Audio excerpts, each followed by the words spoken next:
Hello and welcome everyone to this panel discussion on issues of translation relating to the UNCSA production of play on Shakespeare's Coriolanus with some dramatic intro music from Beethoven's overture to Coriolan, another version of Coriolanus, not Shakespeare's play. And again, welcome to everyone on the panel and to whoever may be watching and listening. My name is Hans Gabriel. I teach in the Division of Liberal Arts here at the UNCSA. And my own interest in translation really started here when I first began teaching German language texts in translation. And it led me to try my own hand at translating to try to give students texts that I thought carried over what I wanted them to get from these German translations, but it also gave me a much more nuanced and more deeper appreciation of what translation actually involves. So that's who I am. And on the panel today, we are privileged to have, first of all, Sean San Jose, who's responsible for the script being used in this production. We have Martine Green Rogers, who is the dramaturg of this production, as well as my immediate boss, the interim dean of the Division of Liberal Arts. And then we have the co-hosts of the podcast on translation. They are Mohammed Al-Bakri, who's a professor of English and linguistics at Middle Tennessee State University, and Joseph McElhaney, who's an assistant professor of history at the University of Connecticut. So welcome to all of you. Thank you. I'd like to start by giving each of you a chance, 5 to 7 or 8 minutes to talk about what drew you to this project or how you got sucked into it, if you want to address it that way, and what your role in it might have been in the case of Sean and Martine.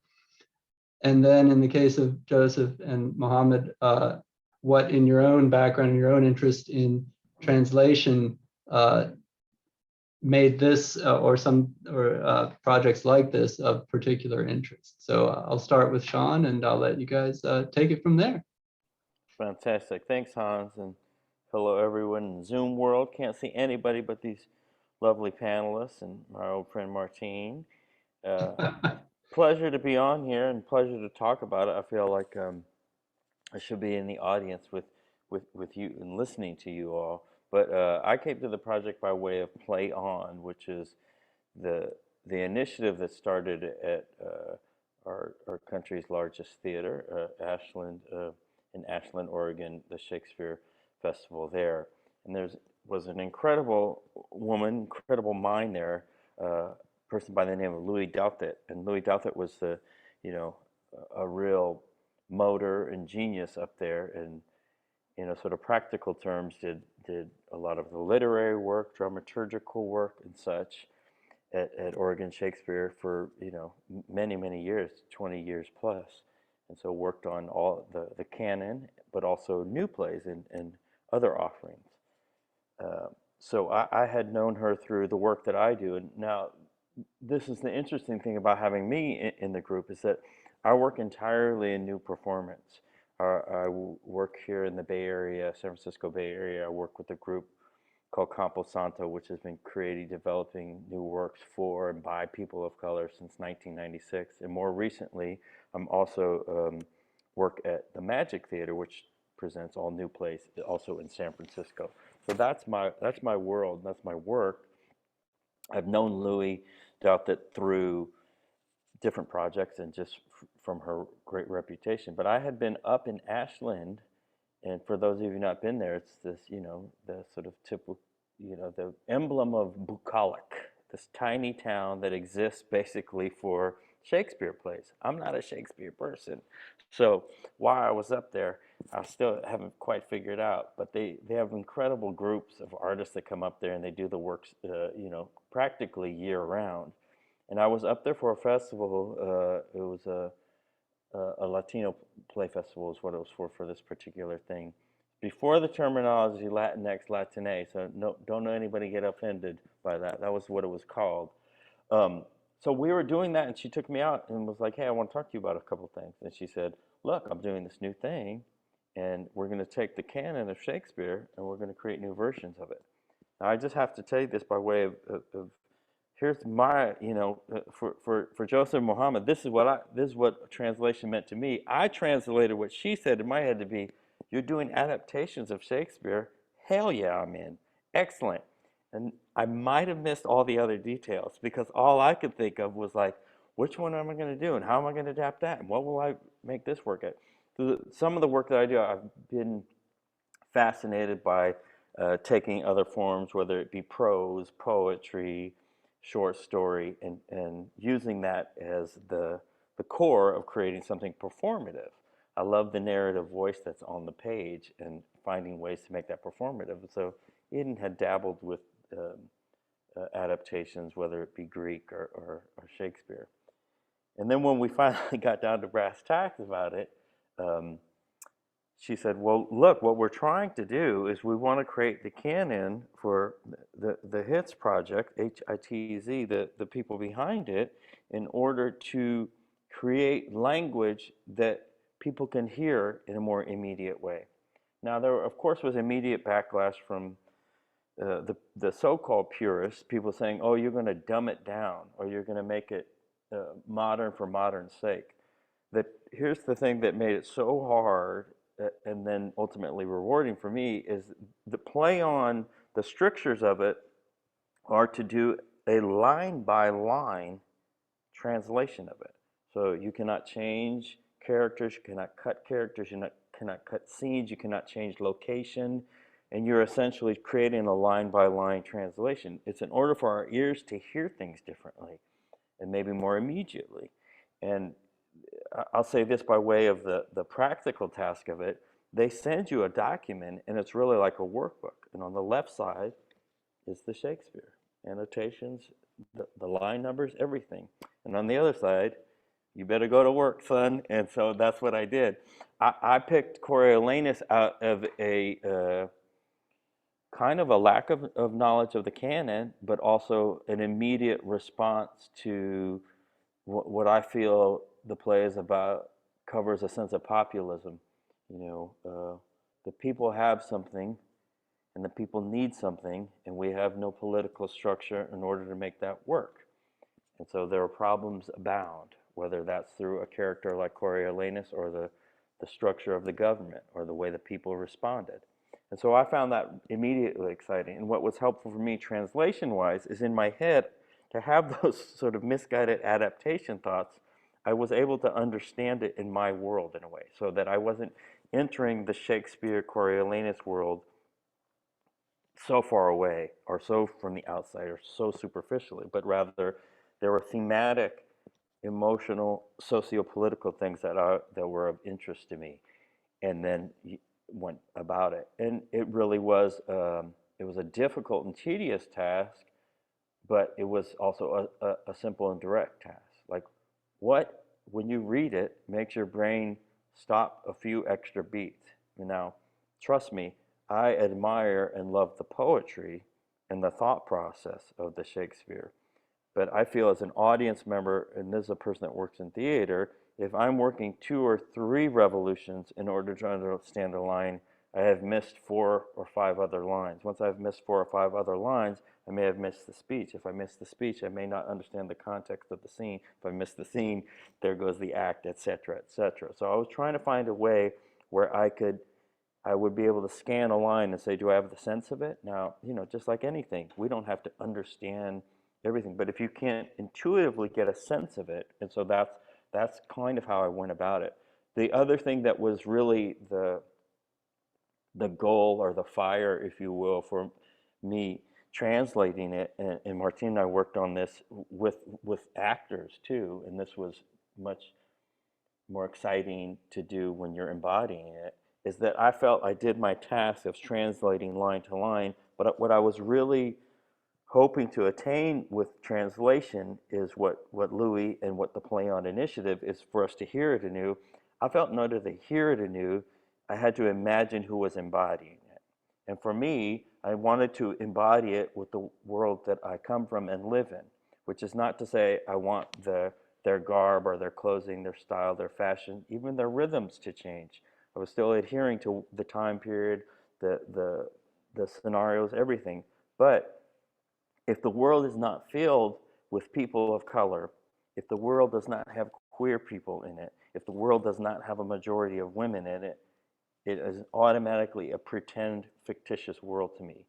And I don't think that's what Shakespeare was creating. I don't think Shakespeare, through all the invention of language and all the poetry and all the drama and all the romance in it, I don't think it was pretend. I think it was very, very real. And I think it was very, very real for the audiences that watched it. So that felt most important for me, is that the spirit of it be embodied by a world of today. And for me, that is primarily, it really does come down to phenotype and gender type. So if you don't have a world, I mean, look at the Shakespeare. You got 2 women to 28 men. There's only sort of corny hints at homosexuality, which is, I don't understand that world.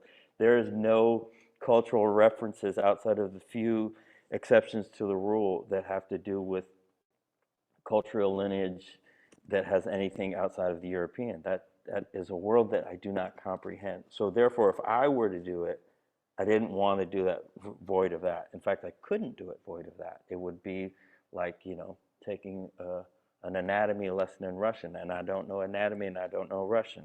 And so I would just be guessing at things. But I feel That like, would be a different sort of translation then, yes, right? but that's what Thank you. what we came up with.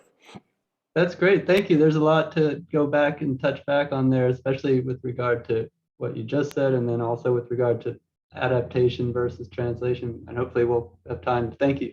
Martine, do you want to pick up there and talk about your engagement with this project a bit? Sure. My larger engagement is sort of interesting. Part of the reason why Louis plucked me to be a part of this is I am very much a theater practitioner. I'm very much a theater uh, scholar, but I'm also very much a theater educator.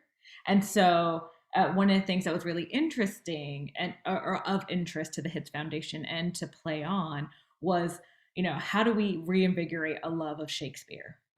And especially considering, audiences have been dwindling. For example, at the Oregon Shakespeare Festival, to the Shakespeare plays, people are far more interested in the new plays that they were doing as opposed to the Shakespeare at the Shakespeare Festival. And so, the question became why. And so Louis reached out to me specifically because at the time I was still teaching at the University of Utah, and she knows that my students always mean the world to me. And so she was like, we have this experiment running.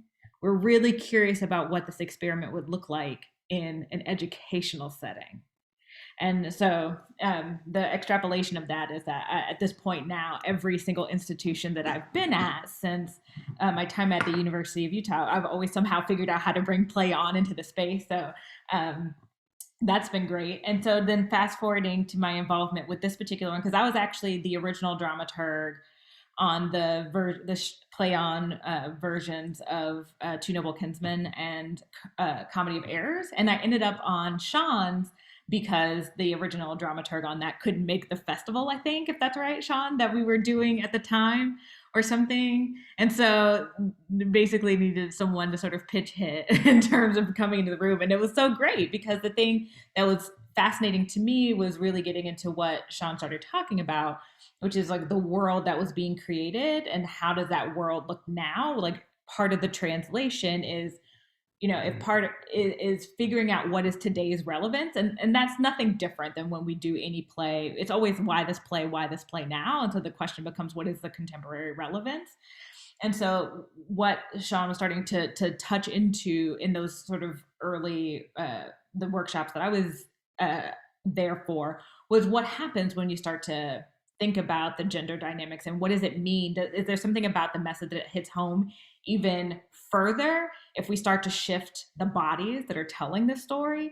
And so that is how you end up, for example, with what we now have here, which is our production is a uh, women, gender, non-binary, trans production of this world. And it becomes really fascinating when there's like this really interest when we start to really evaluate what does it mean to give masculine pronouns to a certain body. What does it mean when we give feminine pronouns to a certain body? What happens when we start to play with those notions, especially in a highly sort of politicized environment that Coriolanus represents? So anyway, that was a really long way of and not really answering your question, but kind of answering your question at the same time. I digress.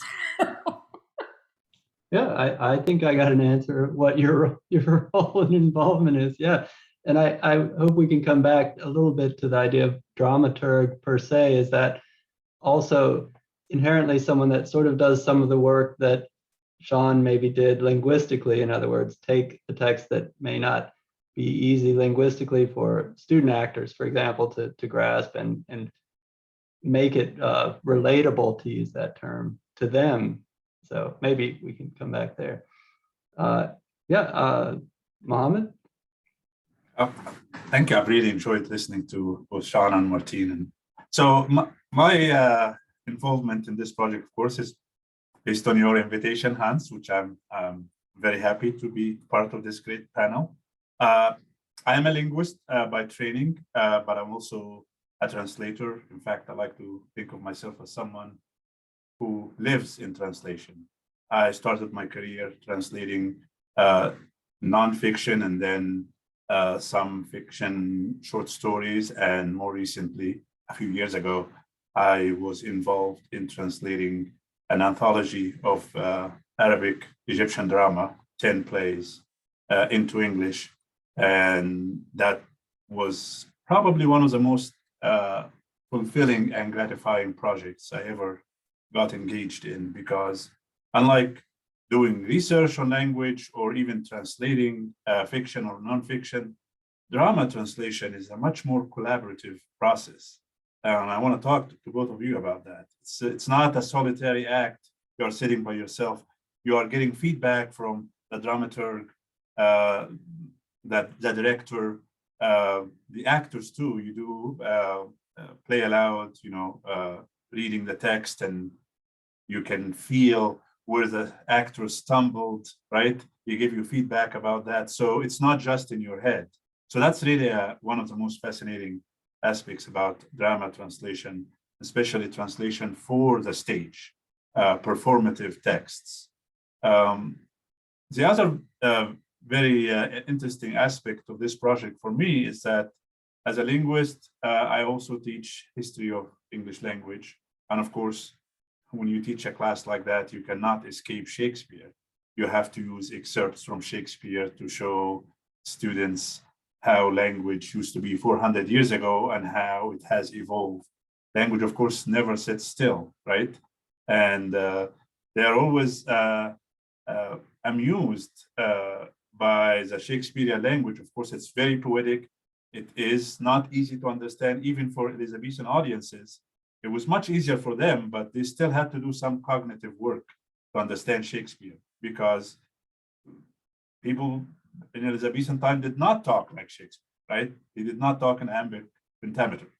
But the most challenging aspect is the words that we can still recognize, and yet they have a different meaning. They have undergone semantic shift. And in fact, among many of the projects I was working on, I do a podcast with Joseph, and one of the projects I wanted to talk about, maybe it's time for translating Shakespeare or updating Shakespeare's language for a modern audience. And what does this mean? What does this look like? And do we lose what is Shakespearean about Shakespeare, or do we make him, as Martin said, more relevant to our times, right?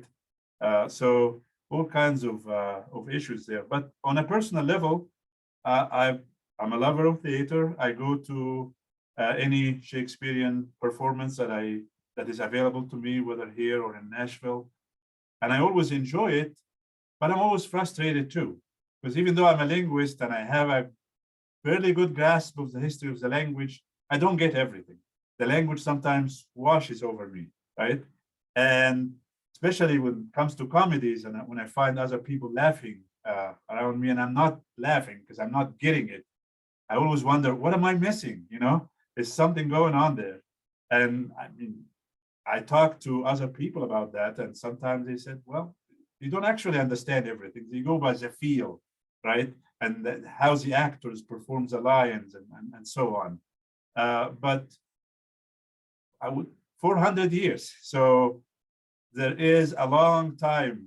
There's a lot of static between our language and Shakespearean language. So it is time to do something to make Shakespearean language relevant, right?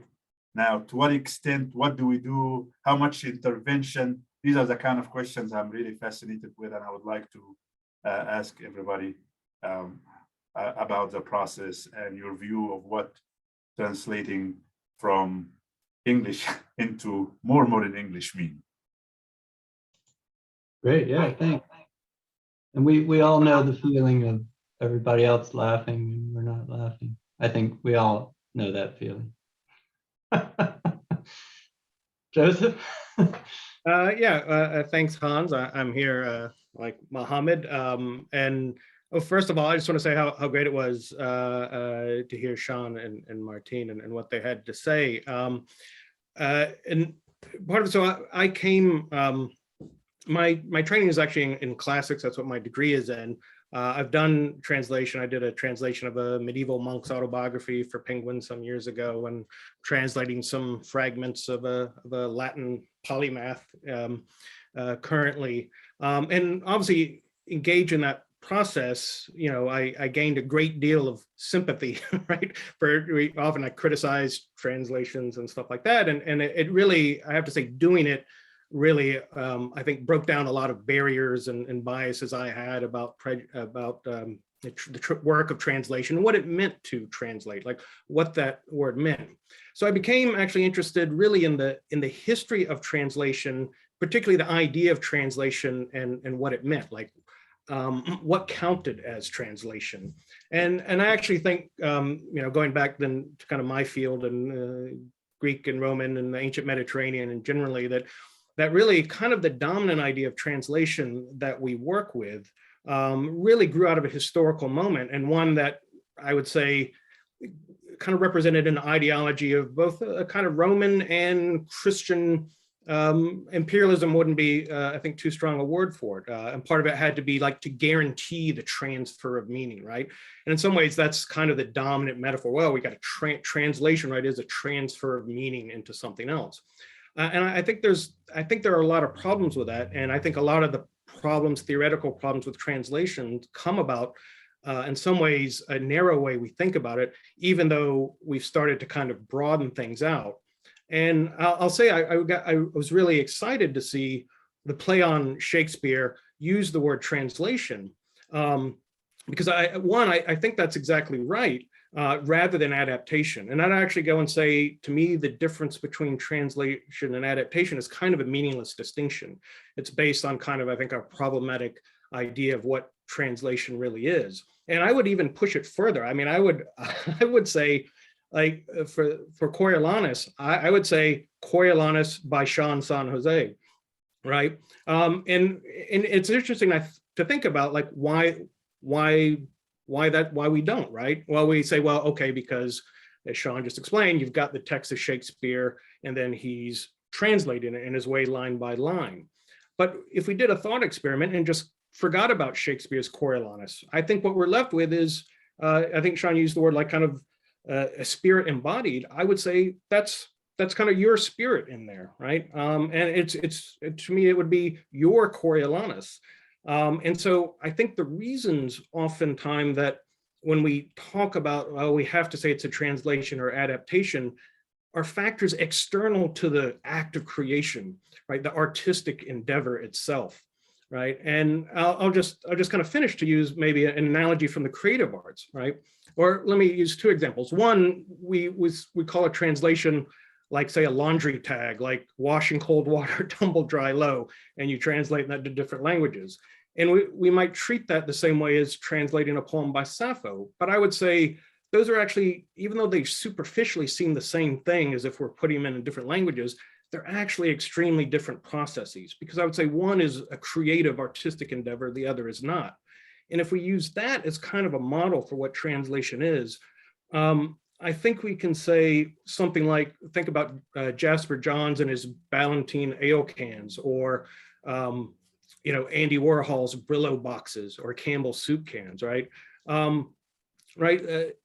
To me, that's the kind of, we don't speak of those in terms necessarily of translation, but there's a way in which we don't know who designed the logo for the Ballantine ale or the Brillo box, right? They're the original. And so if we forgot about the idea of kind of originals, and translation as somehow derivative of an original, and treated them really as just equal types of creative acts.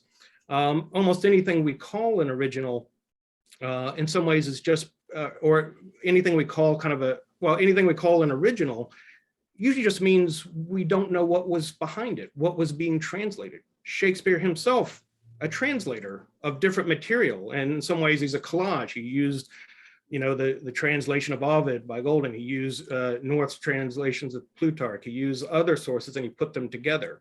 Why is that really so different from what Sean is doing? We say, well, because he's just got one text instead of a bunch.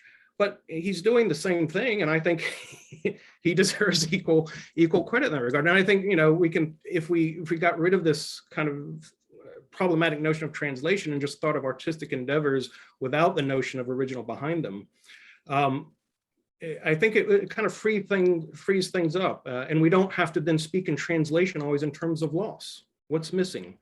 Well, and I think you mentioned kind of purist. Somebody's like, oh, you're taking away stuff from Shakespeare. Well, I think we can always think about it in terms of gain rather than loss, or not even use that kind of sense of measurement. And so that was kind of my interest in that and what you're doing. So I was really thrilled not only to see what you've done, at least in the draft form, but the way you talked about it. So, Joseph, if I may add something. I mostly agree with what you have said here, but the reality, of course, is that the culture looks at translation as a derivative act. It's not the same level of equivalence as creation, right?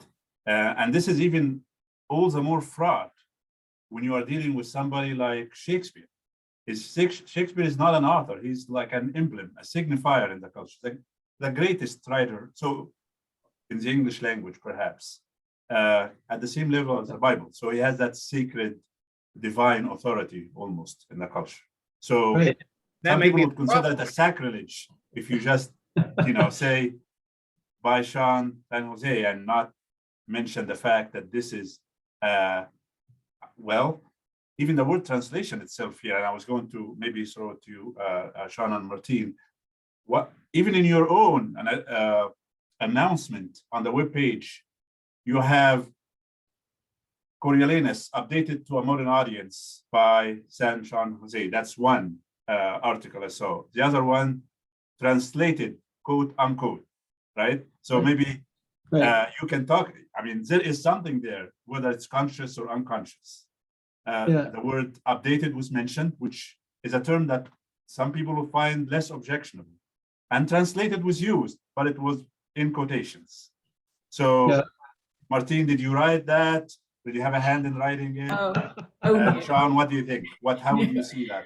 I mean, may I just, sorry to interrupt at this moment, but now that you've all sort of given your general, very rich introductions, I just forgot to mention that the audience, we welcome audience questions and comments in the chat, and I hope that I can, corral this discussion to the degree that at the end we can actually address some of those if there are any. But I go ahead, Martin. Then I had something. Then we can just keep going. Yeah. I mean, it's interesting because I think, a lot of that framing, number one, I didn't do all of the framing that's happening. Some of that framing came from Play on Shakespeare. But I think, part of what you're getting at, Mohammed, is the fear that people have of like touching the master that is Shakespeare. And it's interesting because a lot of, and Sean sort of mentioned this before, when the project first came out, there was so much brouhaha around it in terms of like, how dare you? And, I mean, even people that I know and have, had like, I thought had respect for me as a human and as an artist, like flat out like reached out to me and said, how dare you touch the bard? And I'm like, well, number one, I'm just dramaturging, so I'm actually not touching it. But two,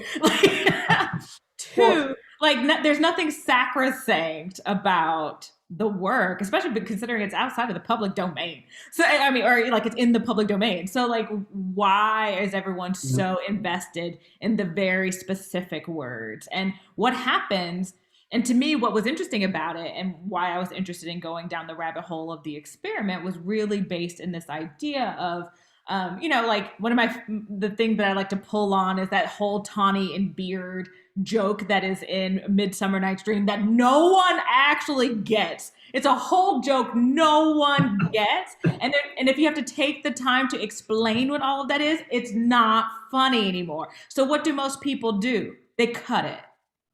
Yeah. In modern productions. And the question becomes like, what happens if you just actually make the joke relevant to now? So you don't actually have to lose the joke in the moment. And so like, I think those are, anyway, I'm rambling again, but no, it's good stuff. And I think sorry, Sean, I want to let you jump in too, but I think to try to tie this together, you really are threading the needle because Martinez, you said Shakespeare does also have a positive authority in that it brings people in, it makes people take notice. And so you're really threading, again, this idea of translation as secondary versus, to speak more from Joseph's side, sort of a spectrum of equal sort of creative acts that you're trying, if you can think of this as more of a non-binary sort of threading of the needle, that both are contributing to this thing in a way that is either economically beneficial or culturally beneficial or politically beneficial. And it isn't just either you love Shakespeare, or you're trying to rebuild Shakespeare, or you're trying to appropriate and make it. It's a non-binary, perhaps a non-binary dialogic interrelation. I don't know. Maybe that gets too far. Sean, sorry, I don't wanted you to have a chance too. No, I was mainly here to say, here, Martine. That's my job. I agree. I mean, it's a fascinating conversation. What adds a layer to it, and Mohammed, you were mentioning this too, and let me say again, having just met you, Joseph Mohammed, I'm utterly fascinated by the thought process both of you bring to it, because I mean, both what you're saying, Mohammed, that we live in language, and certainly as performers, live performers, it's all about text, even if it's movement. So I and as a human being, I live in language, especially sort of interculturally, and as a city human being, as a child of immigrants, someone who lives in a port city. Of course, I live in language. It's constant, and that's what makes life so fulfilling in so many ways. And I just love this idea too, Joseph. The act of creation, thusly put, is it. And there's this whole other academic aisle of things that says, well, you can't touch that one. And then at a certain, expiration dates wear off eventually, because all of a sudden it's cool to touch Aeschylus and Sophocles because ain't nobody have as many reference points. But there's this very, tenacious hold on Shakespeare that sort of like, well, you can't touch. I don't know. I mean, he touched all kinds of shit. So like, there's that degree to it too. Like he created history based on history. Anyway, I find it fascinating. Part of it is interesting, like what you're saying too, Mohammed. It is marketing to a degree too. I think 70% of films say based on a true story. Tell me what isn't based on a true story.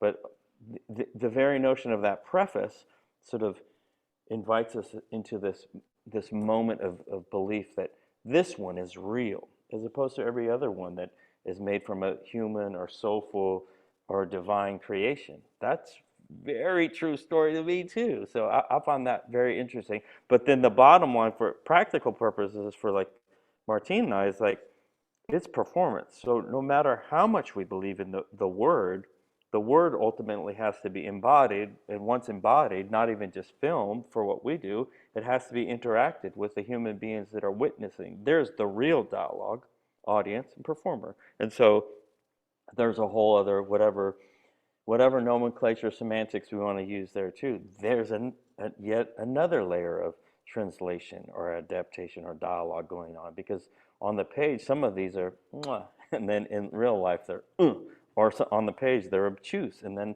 in the room they're completely electric. I find that all, I mean, that's the work that, like, that's the work that I do, Martine and I do. So it's interesting, the sort of the cyclical and consistency of translations, if that's the word we're using. Yeah. And I'm curious, Joseph's, accepting Joseph's desire to eliminate the distinction between translation and adaptation, it would be interesting, I think, to me to hear from you guys about how you think, talking about these different dialogues, and I would just say even the cast, each character, each actor playing a character has a dialogue with that role as well, that they would be playing. How is that different, or do you sense any difference when it's done in this way, using a text that's been translated, as opposed to just using the Shakespeare's words, Shakespeare's language, and in modern settings? Do you see a distinction there in how the cast react to that, and how the audience, and is there a different, do you have a different aim? Sean, you talked about giving voice to other bodies. Does that sort of answer my question, or do you see something else going on there? And Mohammed and Joseph, of course, welcome to jump in too. I would love to start on this. I think the thing that's interesting to me, and this is where I think the experiment in educational institutions becomes really important, is just sometimes the notion of the thing being in a modern translation of a thing automatically tears down some barriers people might automatically have in approaching the work. Because I mean, that's the thing, like, you have to remember, there are a lot of rules in terms of how this is supposed to go down. Like, Sean had to honor the meter and the rhythm and all sorts of things, and so the language isn't easier to tackle by any stretch of the imagination as an actor. But for some reason, this idea that it's modern for some reason clicks, especially in I think both actor brains, especially like young to the craft actor brains, that somehow it's more accessible, which, the answer is maybe, maybe not in practicality. But what happens is that there's an embracement of it in a different way, just like the mind trick of it all, the translation, just to be fun and punny for a second, of that idea, like then allows the language to come into your head in a different way. And I think it also allows you to sink in and settle in a different way, because I still think even in a lot of the translations that have happened in Play on Shakespeare, there's still that sort of requisite amount of time into getting into the world. But I think it's a quicker requisite time in terms of getting into the world than it would have been if it had just automatically been all Shakespeare from like moment one. And so those challenges are still there, but I think the barrier in terms of how people think about it has shifted.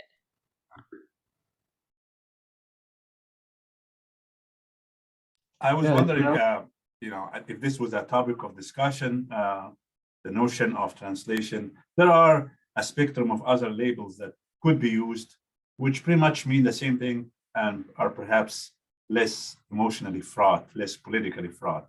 And I've seen, especially in drama, you say a version by, version, reworked by John and Jose, or adjusted by, right, or updated.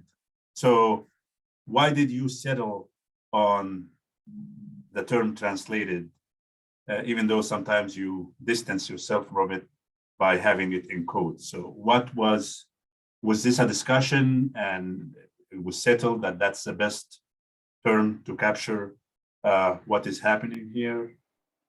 That's a cool question. Yeah. Mohammed, I think you're touching on things, and not for Martina and I to speak for Play On, but certainly discussions that were had either in one-on-ones or in group. I mean, I think that was a large part of their processing of it. What the HITS Foundation, HITZ, the HITS Foundation wanted to do is they wanted something that people could come to and understand more directly. And so I think it is so fun. It's interesting because it is the same discussions we're having. Is it translation? Is it adaptation? Is it modernization? I mean, there's a whole class issue involved here, you know. If it's modern, to Martine's point, to expand on that, then it's dumbed down, or it's for people of color. Like the modern one, the modern one can't do a classic one because you guys can't understand the classic one. So you got to put it in your sort of dumbed down modern terms. Sometimes you go, sometimes, and then sometimes you're like, no. Actually, to kind of your point, Joseph, no, it's a totally full creation, and the full creation is actually way more impactful than your ancient, non-resonating text. Which doesn't mean, it's just that's the way it's living in this moment. I say all that to say too, Muhammad, to respond to you. I think there was a lot of both delicacy and debate around it, mainly for Shakespeare people to sort of go like, you can't mess with Shakespeare. We have the A1 version, we have this version, we have that version. And you can't just decide you're doing a whole new one. And I think the blowback from people going like, we don't need to see your version of it that's set in the summer of love, or this one is in the jazz era. And what people maybe don't get on the surface is those are directorial production choices. Those aren't text choices, so that's not dealing with the text. And so I think they were trying to walk the line as someone, or thread the needle, as was referred to earlier, of saying like, don't worry, it respects and adheres to the Shakespeare text, but we're trying to both we're removing some dead leaves, like to Martine's point, not cutting it, but sort of going like, actually, we've done this a million different ways, and the physical bit is the only way we can pretend to make this a funny thing that we've realized is supposed to be funny, but the text isn't changing. People doing all sorts of like pantomiming sexual organs to translate a joke that doesn't make sense on stage. But what we're doing is go, what if it's just the text? What do we have to change in the text? So I think that's where translation, that there's enough sort of stricture implied within that, and that it also is sort of relieving the sort of like aggression around going, well, you've changed it. Adaptation, to your point, Joseph, sort of there's this, well, you've changed it, you've added to it, you've adapted it, as opposed to, no, anyone that touches those words anew, I'm with you, Joseph, it is adapted. Yeah, I think a lot of the issues with the taxonomy, what to call it, is only because it's done within this kind of larger framework. And as Mohammed said, this cultural framework, a culturally determined framework about kind of what translation is, and authorities and originals. And Shakespeare does become this special case, as Mohammed pointed out, because it is like, oh, sacred scripture. But again, to go back to my, the Andy Warhol, Brillo box, like in a way, if, Sean is like Andy Warhol, and when it's put on stage, Martine and Sean are like Andy Warhol, and we just say, well, then there's Shakespeare and that anonymous graphic designer for the whatever Brillo Corporation who came up with that, right? It's just because that person is unknown into this one thing. And I mean, I believe Shakespeare is just an incredible genius, but you can let Shakespeare be Shakespeare, and you can let everybody else do what they want with it in the same way he did.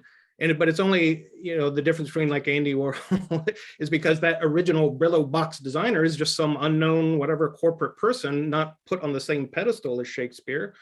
But, I understand why that's the case, but it doesn't really have to be that case, particularly when we talk about what comes out of that, what Andy Warhol did and what Sean did and what Martine does in her own field, and what other play on Shakespeare people do, right? Yeah, and I think I noticed the same thing that Mohammed did, that translation in quotation marks, translation without quotation marks, playwright.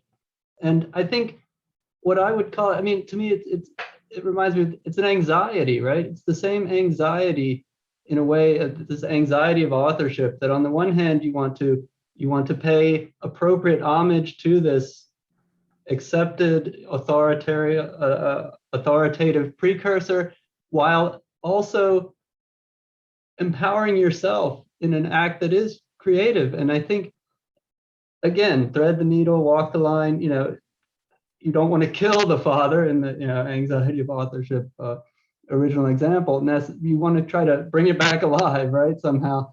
And I think it's an anxiety also in the way it's, as Mohammed said, in the way it's marketed and presented, because you don't want to necessarily alienate any aspect, but you also don't want to say it's just going to be what you come in already. We're not just going to give you what you already expect coming in, and it's tricky. But I didn't write any of that either, by the way. But I think what's interesting about this is really what we're getting into is this idea of like popular culture ownership. Like people feel like they own Shakespeare somehow, and therefore that is why it has become this sacred text. Like it is like this thing that cannot be touched because it meant something to someone in some really interesting way. And sort of to Joseph's point, the thing that's fascinating about it is what are the things that we hold on to with that kind of cultural significance versus the things that we don't care about. And really, why don't we care about that amazing person who obviously was an artist in their own right, who created that Brillo logo? Like, why don't we care about that? Because that is artistry in its own sense. And part of me wonders, and this is like me but I'm going to get on a soapbox for like 2 seconds and then get right back off. But I think it's about how we value art generally as a culture that is the problem here. All right, I'm getting off. That's getting on a Brillo box, I think. That's it. Yeah. No, Yeah. I'm with you, Martine. And I mean, Please. not to speak again, but I think part of Please. this conversation is we're proudly within the play on conversation. Now, I know very much so the intent of play on is to sort of tackle many of the issues that Martine's saying is like, look, here we have a whole canon of work that from the time you've been in school or been in so-called any kind of culture, you're supposed to know what Shakespeare is, and you're supposed to translate that in your brain to something cultured, something classical. And so I think part of that, I mean, it's obviously filled with classism, which then has racism involved, blah, blah. But what they wanted to do was say, well, good, we're going to go inside the whole thing then. Like we're not going to do Romeo and Juliet and get you open on Shakespeare that way. We're going to say, look, the whole canon, the whole body of work can be presented as such, just lifted anew. And I mean, Joseph, what you described is kind of the process. That's what I feel like, any of us do when you're creating is you're just like, I don't do what they do in court, which is to sort of say, she said exactly this, someone's life is on the line. I'm going to make sure I got to know I got to feel my little gut around it and what's in the room and who do I imagine is doing it. So yeah, there's a lot of that. The interesting thing with this is that, not to be too, just circling around myself with it, but I wouldn't consider this my normal process either. Normally, if you gave me the opening line, I would be off to the races. Cool. They're in the middle of the thing. They're hungry. These other people are not. Someone's coming back for them. Boom, off to the races. But because of what the Hits Foundation and Louis are after, is they go, no, we actually want to go inside of Shakespeare and then open it up anew. So there's a really interesting, not really interesting, interesting for me, kind of just the surface part of the task of it. That's why I brought up the thing of really having to look literally line by line and go, because there were certain points I was like, there's too much there. It's too long there. I don't know. It should end there. And then you go, well, it's not. And there's something nice in the deference there is that I don't fully understand the soliloquy in the way it was created. So I'm going to go through the whole of the soliloquy and not direct the soliloquy through my writing of it. Yeah, I just wanted to jump in here and ask the audience again to please feel free to post your questions, because clearly we're not going to stop unless you make us stop. So you can post your questions in the chat. And in fact, we do have one that's great to circle back to. And I don't want to, before I do that, I don't want to toot my own horn too much, but I think combining these two sides of things has been fascinating for me, that if you want to call it the academic side and the performative side, I think that's also a barrier that doesn't get translated, doesn't get crossed over nearly enough. But for both of us, the common fourth wall is the audience. And since we do have an audience question, I'm going to throw that up now. And it's about the title that I put in a question mark. Again, there's my anxiety. Found in translation, question mark. This audience member is asking whether we would share something that we found, and that brings me also to the production at School of the Arts, perhaps something that you feel that you may have found in this process, found in Coriolanus, just found in the process itself. I don't want to get too deep, found in yourself, but yeah, and I'd be interested to hear that as well. That's the question from the audience. Well, this is very much a production perspective, but I think, and it sort of lives outside of the question, but then also lives very much in the question. Follow me. But one of the things that's interesting, and I think especially for young in the craft actors, they desire their characters to be liked. And that is not easy in this show. And I think one of the things that got translated very clearly for them eventually through the language, through the wrestling of the text, through the wrestling of the story itself, is that this play actually works better if we don't like anyone.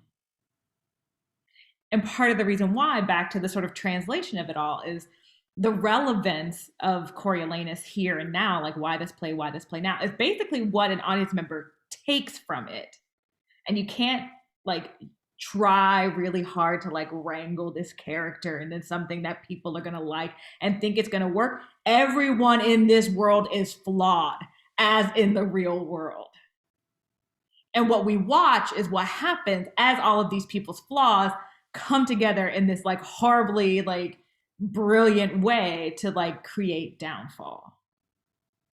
And so, the translation of it all was really saying, because they understood on a real level what was happening in terms of the machinations, in terms of the conversations, the real clear people are, the characters are very committed to their point of view, to the point of not being able to see another point of view, which then becomes the lost in translation part. Some of them are saying the exact same thing, but because they are coming at it from different angles, they cannot hear that they are saying the same thing. And how that sort of missed opportunity to hear each other becomes downfall. So anyway, I thought that was really fascinating watching the students wrangle with that. And I think I learned a lot about just translation generally as we watch these students wrangle with the translation, if that makes sense. Yeah, Martine, I feel right on with you on that. In the midst of it, that was one of the things that I found too. Sometimes I add on the first page a quote translated roughly from the Bible: "No one is righteous, not a one," from Romans. And that's, my big first hit in doing the first pass. I was so astonished and fascinated with everyone, but certainly by Coriolanus. He don't, as they would say out in the world, he don't give a, and there's something about that. And I think there's something about that begets the violence. And I think what I found in it is the way that we societally today, because I don't know what they were doing when Shakespeare presented it, the way we respond to violence, witnessing it, watching it, hearing about it. We watch black men get killed by police in live time on cell phone cameras. Hear me now. That's not made up. That's not the movie. That's the sick, vicious, hateful world that we live in today. So this idea of us then going into a theater to recreate or to do some version of violence is just, it's so twisted. We're so twisted societally. We made this under the regime of that lunatic, that promoted hatred. And so that I can't sort of void my mind of that while I'm creating it.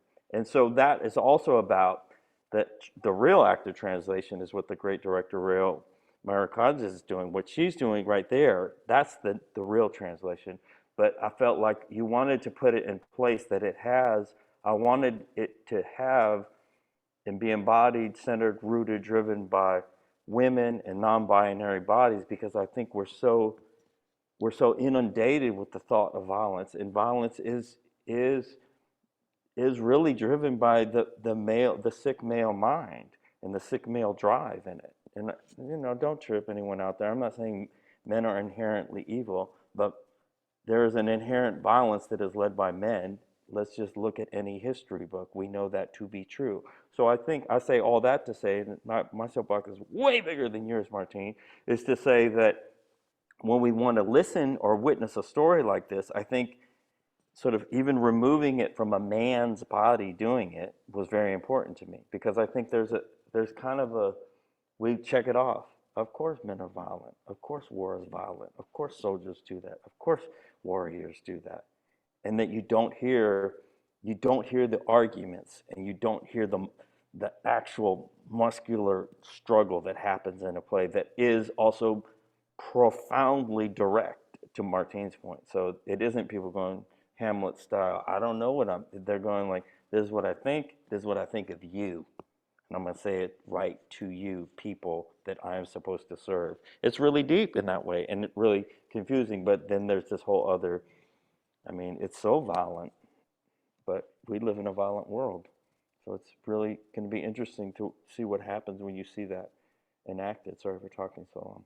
One of the things I really liked about the dialogue in the new version, Sean, your translated version, is that it really lands, and it gripped me from beginning to end. I was holding on every word. Of course, if I may be a little critical, there was some discordant notes, and I want to maybe talk about that. But the thing that you did really well is that you kept the ambiguity of the play. I have seen many plays that have been translated or updated, and they're always like a slant, And I mean, Coriolanus is no exception. It's not one of the most frequently staged play, but there is a body of literature out there from a feminist perspective, from a queer theory perspective, a Marxist perspective, right? So you can make that relationship between Ophelius and Coriolanus a homoerotic one.